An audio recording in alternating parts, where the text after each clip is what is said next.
When to order more products and build out your brand on Amazon. As we said at the beginning of this course, we are all about building an actual brand or a full range of products as opposed to identifying gaps in the market and picking up a few cheap sales. So, unlike other courses that suggest you could just start with one product and take over the world, we suggest you start with two or three products depending on the amount of finances you have available and steadily start to build out those sales and those products. So the difficulty comes in, say you launch this product to start with, which has been a very good seller for us. That's doing quite well, but what you need to actually place another order is more finances, because if you started off with 200 products and you're net for, let's say you sell 200 products in a month and that's what you've calculated or forecast, but now the sales are going really well and you're up to 300 products a month. So you need to have made enough money in your initial 200 sales or for that month to cover 300 products for the next month, and that's where the difficulty comes in managing the cash flow behind those. So the difficulty in creating a full range of products instead of just one is you might need more money, or you might need to just consider that you start to keep your sales at 200 for this product and then start to bring in another product that perhaps you use the extra finances that you have available. The way we've set the course up is that you make money from day one, and that is what will allow you to increase your finances and start to look at these other products.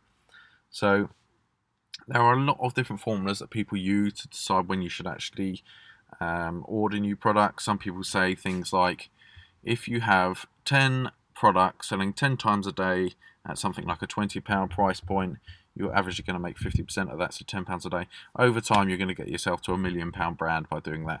Now, that's all well and good. I like the theory behind it, but realistically, you need the money to do that, and I'm not sure these numbers always stack up exactly. So what you need to do is work out how much money you have and work out what sort of product. Obviously, you need to identify what product you're going to sell next. So if, for example, we have these free weightlifting belts here, we start to think, okay, we've got three different types of belts here, which is great, because the reason we want to have a brand is because people might like our logo here, they might like our branding, they might think, well, I don't actually want that. I don't want a grey one either, but I do want a leather higher quality belt, so I'm going to go with that one.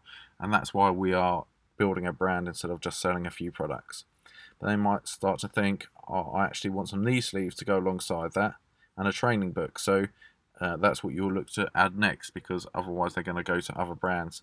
And the other reason why you want to build out a brand and get these full range of products, you can have straps in there, you can have knee wraps, you can have gloves as we've got here, or liquid chalk and things such as that, is because people might then start to go onto your website, and if you've only got one product, they're going to start to be a bit skeptical about that. There's not many big brands out there with just one product, so you want to have a range, and people are going to start to buy more than one product. You can do cross-selling, upselling, and you can really make more money even off of one sale. Then you can start to get other sales, so you make more money from the customers you have. But when do you actually start to add these more products? Now, it's going to come down to the money that you have available. So what I would suggest doing is, if you are going to go for the knee sleeve, is to identify how many you would like to sell a day, how many you would realistically sell if you were somewhere on the first page of the search rankings, and what the average sales are doing there. And then from there you can identify how many you would likely sell in a month over time. And if you're in contact with your manufacturer, you'll know how much that costs, and you can work out whether you've got the money to do that.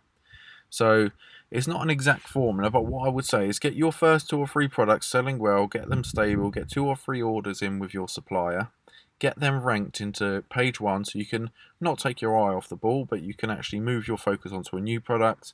Perhaps you don't need to advertise these quite as well, and you're starting to hit the targets that you laid out for them. So if you wanted 10 sales a day, and that's what you know is going to make you the amount of money you want to make off these, then you know that's going to be doing 10 sales a day pretty much, even if you was to take some of the advertising away. Or if you wanted 30 sales a day, no matter what it is, then you know how much you need to pay to keep these products in stock, because there's no point bringing in this further product if these ones go out of stock, because these are the ones that are bringing in your money at the moment.